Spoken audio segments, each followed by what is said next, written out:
The morning sun blazed over Naval Amphibious Base Coronado as Petty Officer Second Class Maria Santos stepped off the transport truck. At 5 feet 2 inches and barely 120 pounds, she looked more like a college student than a Navy corpsman assigned to one of the most elite SEAL teams in the military. Her dark hair was pulled back in a regulation bun, and her brown eyes held a determination that most people missed at first glance. But Captain Derek Morrison didn't miss it. He saw it and he didn't like it. Morrison stood 6 feet 4 inches tall with shoulders that seemed to block out the California sun. His weathered face bore the scars of 3 combat deployments, and his cold blue eyes had seen things that would break lesser men. He commanded SEAL Team 7 with an iron fist and an old-school mentality that had no room for what he called political correctness experiments. As Maria approached the briefing building with her medical gear, Morrison stepped directly into her path. The other SEALs gathered around, sensing the tension that always preceded one of the captain's legendary confrontations. Well, Morrison said, his voice carrying across the courtyard. Look what the Navy sent us. A little girl playing dress-up in big girl clothes. The SEALs shifted uncomfortably. They'd heard Morrison's opinions about women in combat roles before, but this felt different. More personal. More cruel. Maria stopped 3 feet from the captain and snapped to attention. Petty Officer Santos reporting for duty, sir. Morrison circled her like a predator studying prey. Santos, huh? Let me guess. They told you that being a corpsman with a SEAL team would be exciting, that you'd save lives and be a hero. No, sir, Maria replied, her voice steady. They told me it would be the hardest job I'd ever have. That's why I volunteered. A few of the SEALs exchanged glances. The new corpsman had backbone, they'd give her that, but Morrison wasn't finished. Volunteered? He laughed, a harsh sound that echoed off the concrete buildings. Sweetheart, this isn't a volunteer position at your local hospital. This is war, real war, where real men carry real weight and make real sacrifices. He gestured to the massive SEALs surrounding them. See these men? Each one weighs at least 200 pounds. In full gear, they're pushing 250. When one of them goes down in combat, it takes a real operator to drag him to safety, not some tiny thing who probably can't even carry her own pack. The words hit Maria like physical blows, but she kept her expression neutral. She'd heard worse during her training. She'd heard worse her entire life. Growing up in East Los Angeles, the youngest of 5 children raised by a single mother who worked 3 jobs, Maria had learned early that the world would try to tell her what she couldn't do. The trick was not listening. With respect, sir, Maria said. I didn't come here to prove I could carry anyone. I came here to keep people alive. Morrison's face darkened. Respect? You want to talk about respect? He stepped closer, close enough that Maria could smell the coffee on his breath. Respect is earned, Santos, and it's earned by proving you belong here, not by hiding behind some diversity quota. The accusation hung in the air like smoke from a grenade. Several of the SEALs looked away, uncomfortable with their commander's words but unwilling to challenge him. In the SEAL community, the chain of command was sacred, even when it was wrong. But Petty Officer First Class Jake Rodriguez, a veteran of 4 deployments, couldn't stay silent. Captain, maybe we should give her a chance to... Did I ask for your opinion, Rodriguez? Morrison snapped. Because last time I checked, I was still running this team.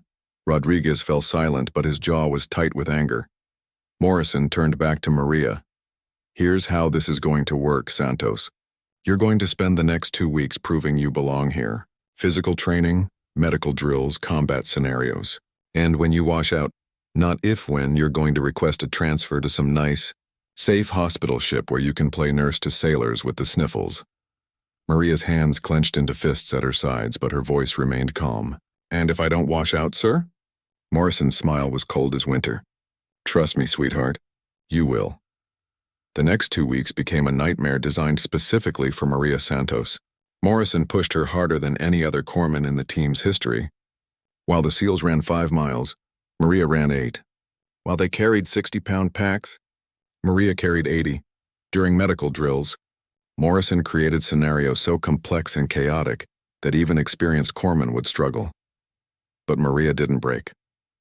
Every morning, she was the first one at PT formation. Every evening, she was the last one to leave the medical bay, studying trauma procedures and memorizing the medical history of every SEAL on the team. When Morrison assigned her to inventory medical supplies, a job usually given to junior enlisted as punishment, she reorganized the entire system and created a more efficient tracking method. The other SEALs began to notice. Rodriguez started leaving extra protein bars in her locker. Petty Officer Mike Chen, the team's communications specialist, began including her in their informal study sessions. Even the newest team member, Petty Officer Tom Bradley, a former college football player from Texas, started defending her when Morrison wasn't around. But Morrison noticed, too, and it only made him angrier. "She's trying to prove a point," he told his second-in-command, Lieutenant Commander Sarah Walsh, during a private meeting in his office, "making the rest of us look bad with her little show." Walsh, one of the few female officers Morrison respected, frowned. "Derek, her performance scores are off the charts. Her medical knowledge is exceptional. Maybe it's time to what?" Morrison interrupted. "Time to pretend that 120 pounds of good intentions can replace 200 pounds of muscle when the bullets start flying. Time to risk the lives of my men for the sake of political correctness?" Walsh studied her longtime colleague. They'd served together for 8 years, and she'd never seen him this obsessed with breaking a single sailor. "What's really going on here, Derek? This isn't about her size or her gender. This is personal." Morrison's face went stone cold. "My job is to keep these men alive, and I won't let some little girl's fantasy about being a warrior get them killed." But Walsh wasn't convinced. She'd seen Morrison's personnel file. She knew about his sister. As the second week drew to a close, Morrison prepared his final test. He called it a routine training exercise, but everyone knew better. It was designed to be Maria's breaking point. A 15-mile forced march through the desert, followed by a complex medical scenario involving multiple casualties, all while under simulated enemy fire. The night before the exercise, Maria sat alone in the medical bay, checking and rechecking her equipment. Her body ached from 2 weeks of punishment, but her resolve had only grown stronger. She thought about her mother, working the night shift at the hospital back home. She thought about her brothers who'd told her she was crazy for joining the Navy. She thought about every person who'd ever looked at her and seen only what she couldn't do. Tomorrow, she would show them what she could do.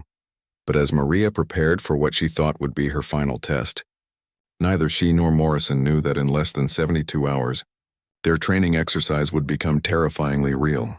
And when it did, everything Morrison believed about strength, courage, and what it meant to be a warrior would be shattered forever.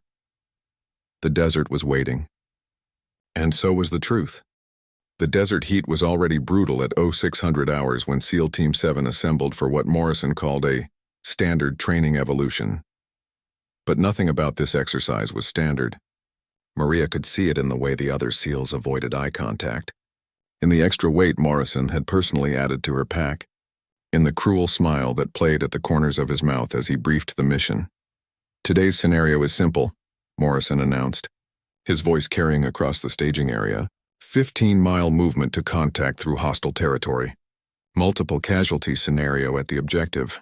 Extract wounded personnel while under enemy fire. Standard Tuesday morning for a SEAL team." He paused, letting his eyes settle on Maria. "Of course, some of us might find it more challenging than others." The pack on Maria's back weighed nearly 100 pounds, 40 pounds more than regulation, and 20 pounds more than what the SEALs carried. Morrison had justified it by claiming corpsmen needed extra medical supplies, but everyone knew it was punishment disguised as preparation. Rodriguez stepped closer to Maria as they prepared to move out. "This is bullshit," he whispered. "I'm going to talk to the lieutenant commander." "Don't," Maria replied quietly, adjusting her pack straps. "I can handle this." "Nobody should have to handle this," Rodriguez said. Morrison's lost his mind. But Maria was already moving, falling into formation with the rest of the team. She'd made it this far. She wouldn't quit now. The first 5 miles were manageable. The team moved at a steady pace through the rocky terrain, and Maria kept up without difficulty. Her smaller frame actually gave her an advantage on the narrow mountain trails, and her endurance training paid off as they climbed steadily upward. Morrison kept glancing back, clearly expecting her to fall behind. When she didn't, his expression grew darker. By mile 8, the real test began. Morrison called for double time, pushing the pace to a punishing run despite the increasing heat and elevation. The SEALs, all in peak physical condition, began to show signs of strain. Sweat poured down their faces and their breathing became labored.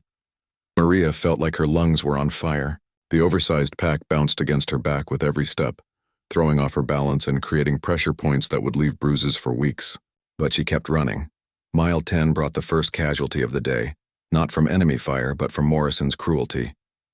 Petty Officer Bradley, the former football player, stumbled and went down hard, his ankle twisting on loose rocks. The sound of his fall echoed across the desert like a gunshot. "Man down," Rodriguez called out, but Morrison was already moving. "Keep moving," the captain ordered. "Bradley, get up." "Walk it off," but Bradley couldn't walk it off. His ankle was already swelling and his face was pale with pain. Maria immediately dropped her pack and moved to assess the injury. "I didn't give you permission to stop," Santos, Morrison barked. Maria ignored him, her hands already examining Bradley's ankle with practiced efficiency. "Possible fracture," she reported. "Definitely a severe sprain. He needs medical attention and can't continue the mission." "The mission continues," Morrison said coldly. "Bradley can keep up or get left behind." The other SEALs exchanged shocked glances.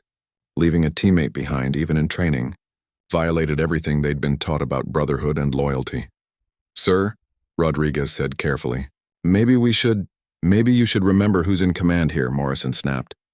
"Santos, you have 30 seconds to get Bradley mobile, or we leave without both of you." Maria looked up at Morrison, and for the first time since arriving at Coronado, she let her anger show. "With respect, sir, that's not how this works. I'm a corpsman. My job is to treat the wounded, not abandon them. Your job," Morrison said, stepping closer, "is to follow orders, and I'm ordering you to get him up and moving." "No, sir," Maria said quietly. "I won't do that." The words hung in the desert air like a challenge. Morrison's face turned red with rage, and several SEALs instinctively stepped back. They'd seen their captain angry before, but this was different. This was personal. "Did you just refuse a direct order?" Morrison asked, his voice dangerously low. Maria stood up slowly, her medical kit still in her hands. "I refused an illegal order, sir. One that would endanger the life of a teammate." For a moment, it looked like Morrison might physically attack her. His hands clenched into fists and a vein pulsed in his forehead. But Lieutenant Commander Walsh's voice cut through the tension like a blade. "Captain Morrison, we need to talk now." Walsh had been monitoring the exercise from the command vehicle, and she'd heard every word through the team's radio communications. Her face was grim as she approached the group. Morrison turned to face his second-in-command, and Maria could see the internal struggle playing out across his features. Finally, he nodded curtly. "Rodriguez, Chen, establish a perimeter. Santos, treat Bradley. We'll extract him by helicopter." As Morrison and Walsh moved away for their private conversation, Maria focused on her patient. Bradley's ankle was definitely broken, but it was a clean fracture that would heal properly with treatment. She splinted it carefully and administered pain medication, all while the other SEALs watched with growing respect. "Thanks, Doc," Bradley said quietly. "I know you took a risk standing up to him." "No risk," Maria replied, checking his pulse. "Just doing my job." But Rodriguez overheard and shook his head. "That wasn't just doing your job. That was doing what's right. There's a difference." 20 minutes later, a medical helicopter arrived to extract Bradley.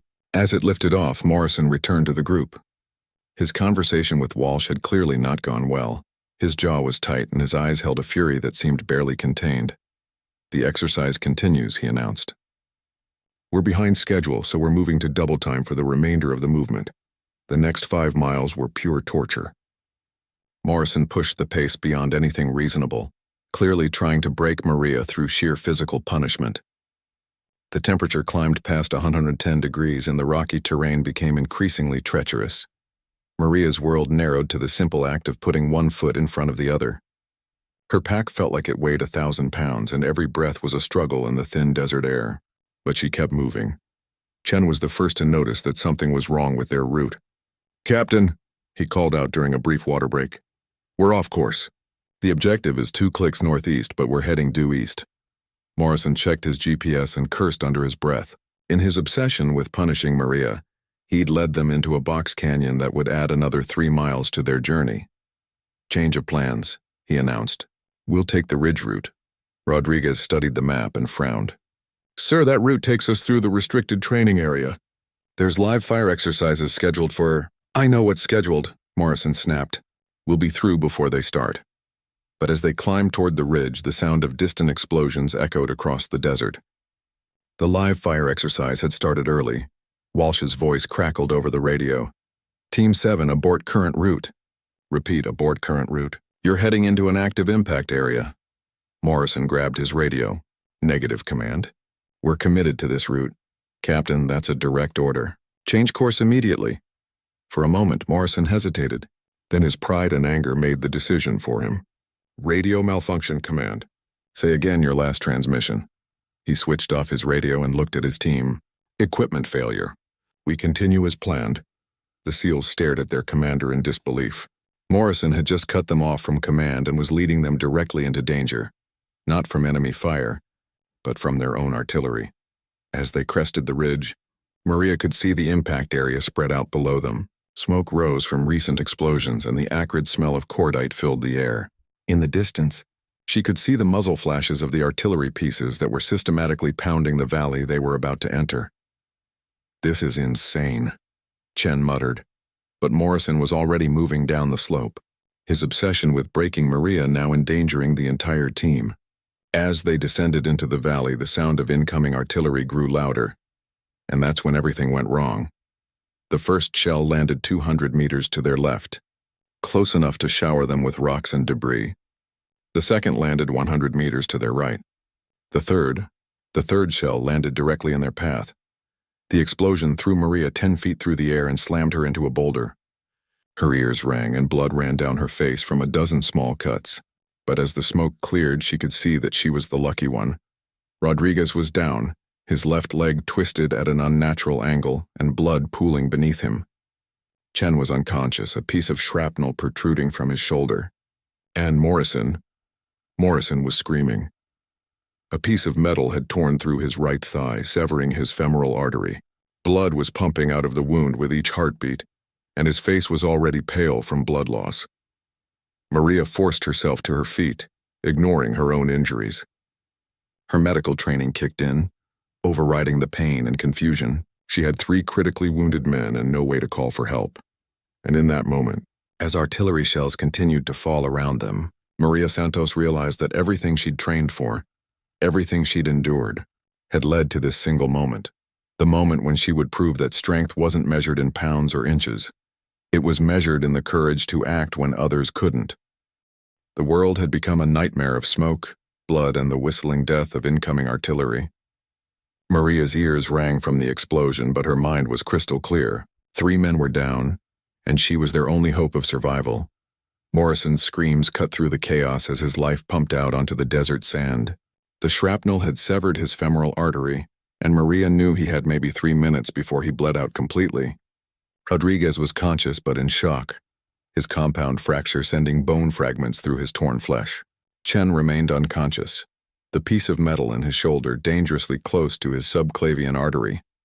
Another shell landed 50 meters away, close enough to rain debris down on them. Maria threw herself over Morrison, shielding him from the falling rocks even as he continued to scream at her. "Get away from me," he gasped, his face gray with blood loss. I don't need help from— Shut up and let me work," Maria snapped, her hands already moving to apply pressure to his wound. She'd never spoken to a superior officer that way in her life. But rank meant nothing when death was counting down in heartbeats. She ripped open her medical kit with practiced efficiency. Tourniquet first. She had to stop the bleeding before anything else mattered. Morrison tried to push her away, but he was too weak. The tourniquet went on tight, cutting off the blood flow and buying them precious time. "Rodriguez," she called out. "Can you hear me?" "Yeah, Doc," came the strained reply. "Leg's pretty messed up, but I'm still here. Chen?" No response. Maria's heart sank, but she couldn't check on him yet. Morrison was still her most critical patient. Another explosion closer this time. The artillery was walking toward their position, and Maria realized with growing horror that they were trapped in a systematic bombardment pattern. The gunners were methodically covering every square meter of the valley. She grabbed Morrison's radio, hoping against hope that it still worked. Static filled the airwaves, but no voices. The explosion had damaged the antenna, leaving them completely cut off from the outside world. "Santos," Rodriguez called out, his voice tight with pain. "We need to move. They're going to bracket us." Maria looked around desperately. The valley walls were too steep to climb quickly, especially with wounded men. But there, about 200 meters to the north, she could see what looked like a cave or overhang in the rock face.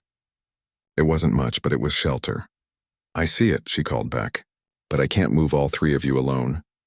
"You don't have to move all of us," Morrison whispered, his voice barely audible. "Leave me. Take the others."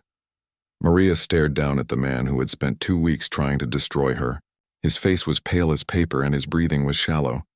The tourniquet had stopped the bleeding, but he'd already lost too much blood. Moving him would be incredibly dangerous. "No," she said simply. "That's an order, Santos." "I don't take orders from dying men," Maria replied, already calculating distances and weights. "And you're not dying on my watch."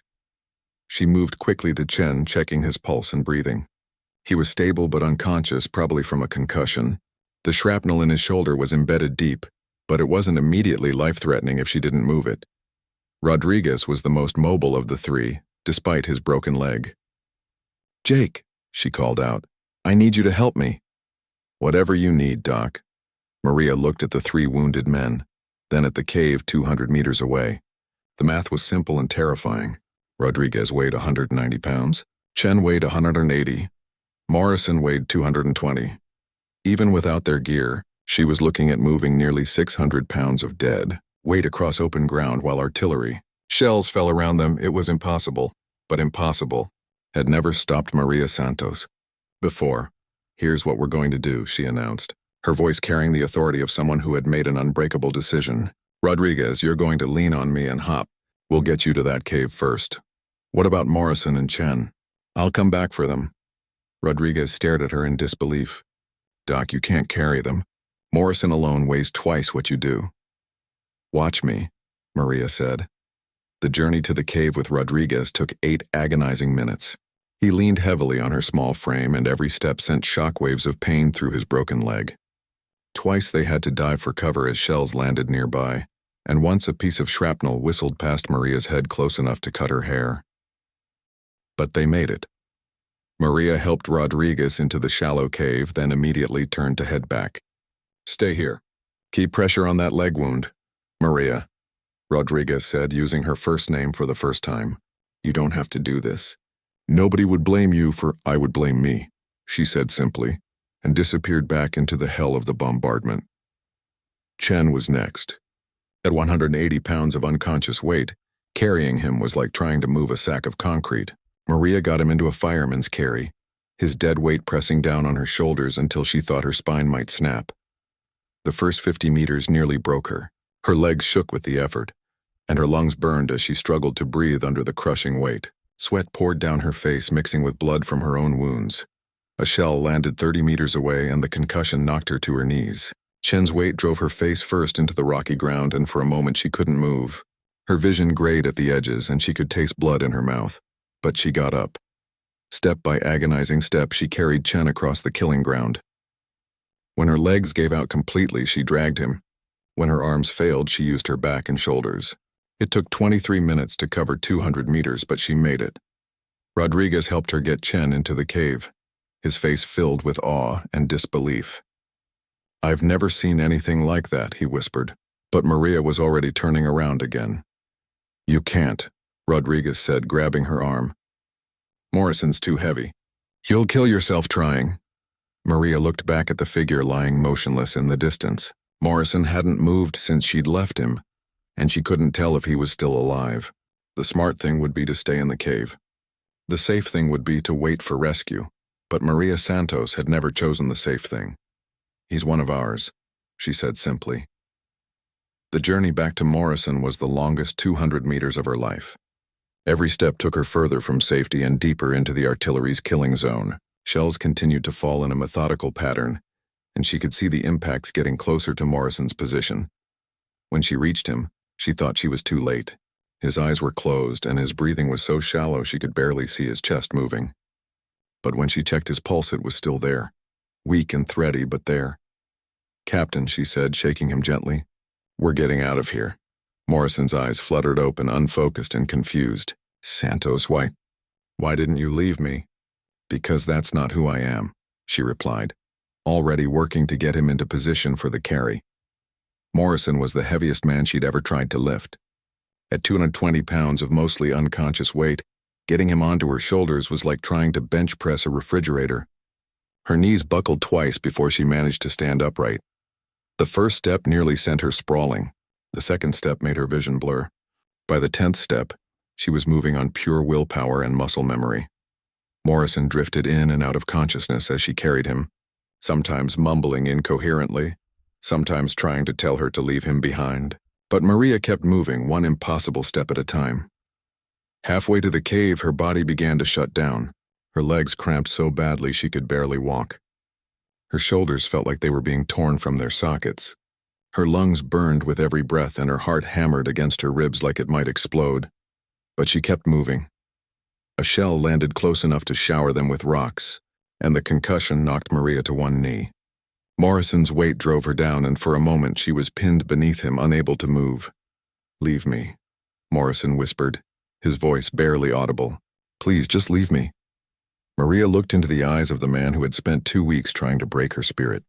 She saw fear there and pain, and something else, a desperate gratitude that he was trying to hide. "Not happening, Captain," she said, and somehow found the strength to stand up again. The final 50 meters took everything she had left. Her vision tunneled until she could see nothing but the cave entrance ahead.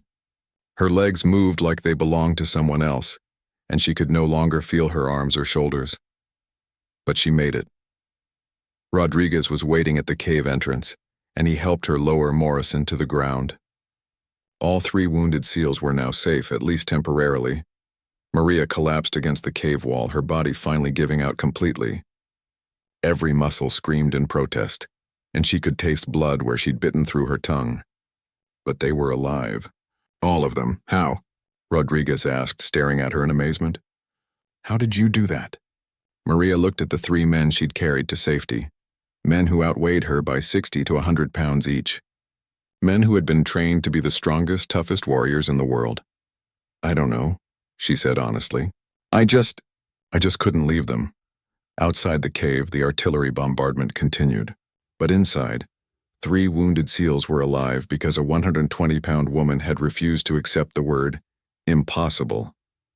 And in that moment, everything Captain Derek Morrison thought he knew about strength, courage, and what it meant to be a warrior crumbled to dust.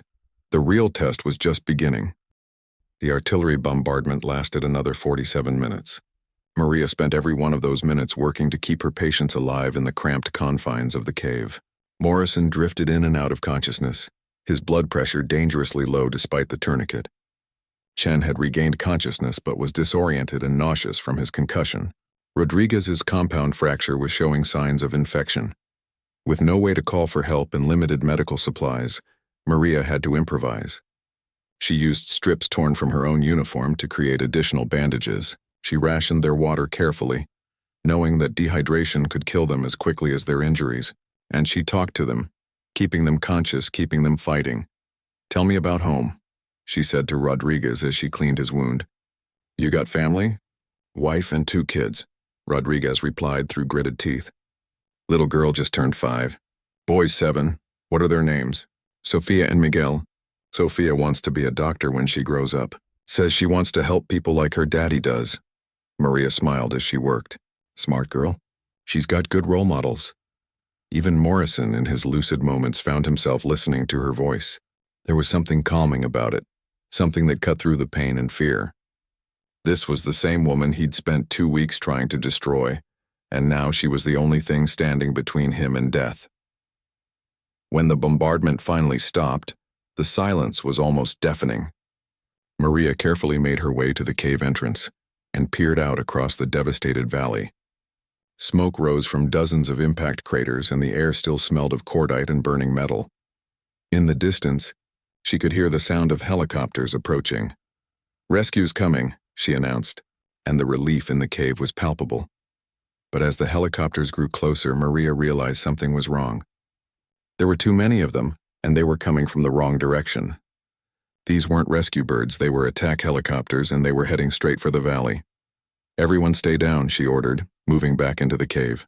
"We've got company." The helicopters swept over the valley in a search pattern, their rotors churning up clouds of dust and debris. Maria could see the door gunners scanning the ground below, looking for survivors of the artillery strike, but these weren't American helicopters.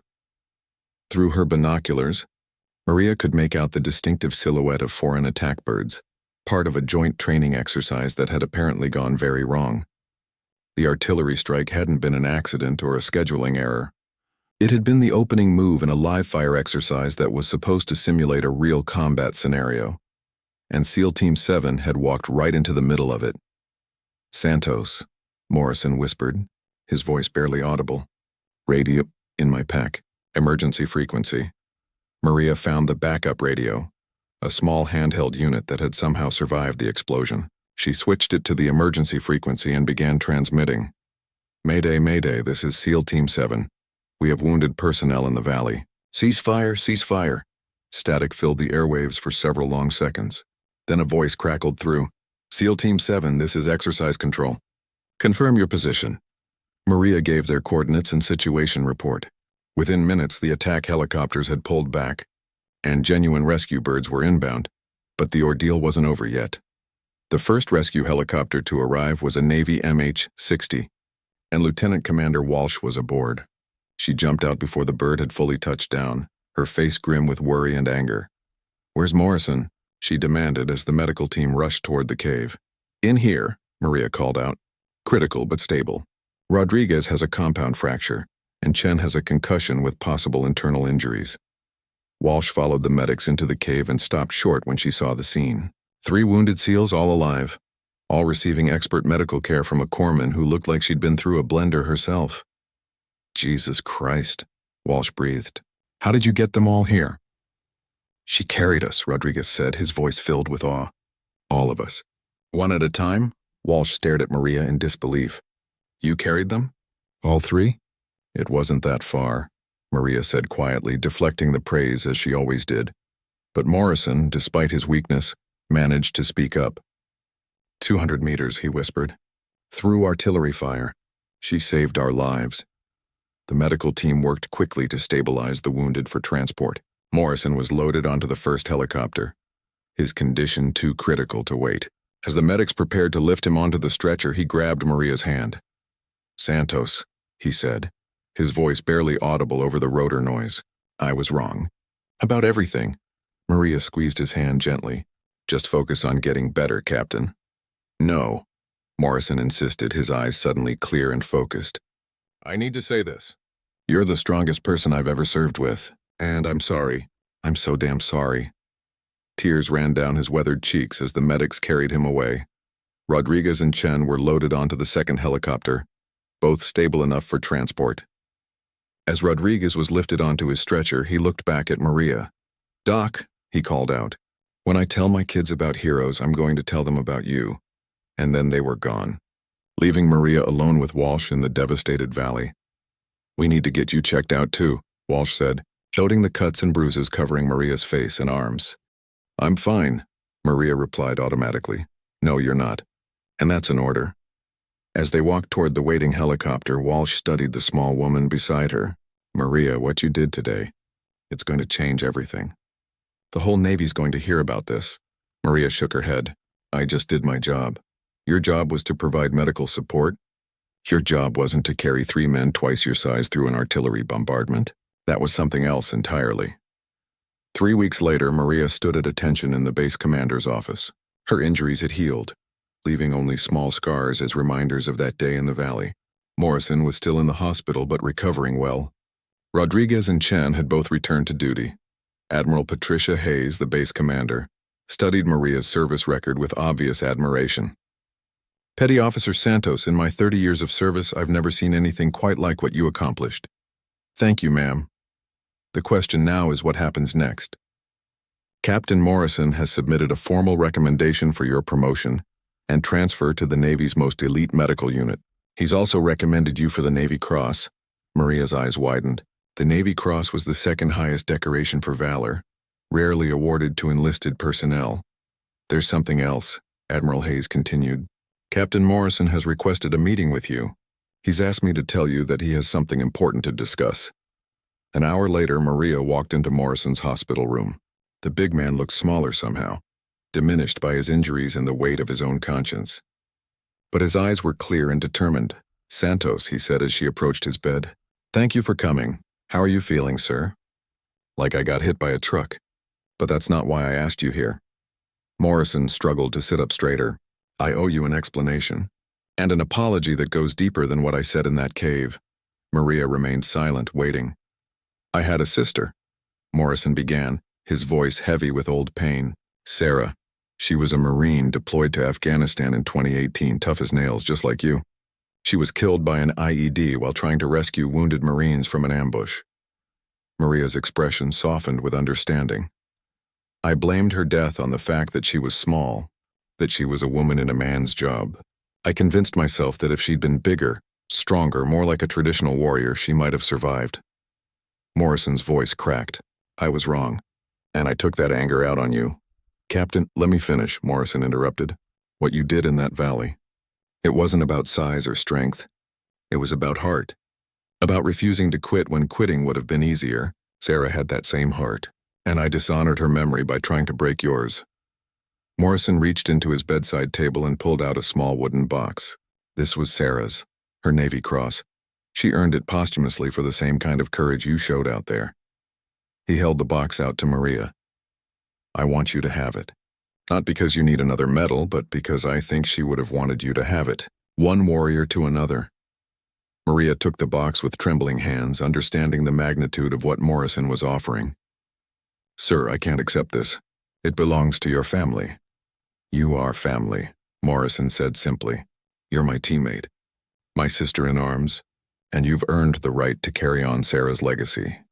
6 months later, Petty Officer First Class Maria Santos stood before a formation of new SEAL team members at Naval Amphibious Base Coronado. She wore the Navy Cross on her dress uniform, along with her new rank insignia and the trident pin that marked her as a fully qualified member of the SEAL community, the first female corpsman ever to earn that distinction. Captain Derek Morrison, fully recovered and back on active duty, stood beside her as she addressed the new arrivals. "Some of you are probably looking at me and wondering what a small woman is doing here," Maria began, her voice carrying clearly across the formation. "You're wondering if I belong, if I'm strong enough, if I can do the job." She paused, letting her eyes sweep across the faces before her, men and women of all sizes and backgrounds, united by their desire to serve. "I'm here to tell you that strength isn't measured in pounds or inches. It's measured in the courage to act when others can't, in the refusal to quit when quitting would be easier, in the willingness to carry your teammates when they can't carry themselves." Morrison stepped forward. "Petty Officer Santos saved my life and the lives of 2 other SEALs by doing something that should have been impossible. She carried each of us to safety through enemy fire, not because she was the biggest or the strongest, but because she was the most determined." He looked directly at Maria, his eyes filled with respect and gratitude. "She taught me that being a warrior isn't about what you look like on the outside. It's about what you're made of on the inside." As the formation was dismissed, Morrison approached Maria privately. "Any regrets?" he asked. Maria looked out across the base where she'd once been mocked and dismissed, where she'd proven that impossible was just another word for untested. "None," she said simply. "This is exactly where I belong." And in the distance, the sound of helicopters filled the air, not bringing wounded warriors home, but carrying new ones out to face their own tests of courage and determination. The legacy continued.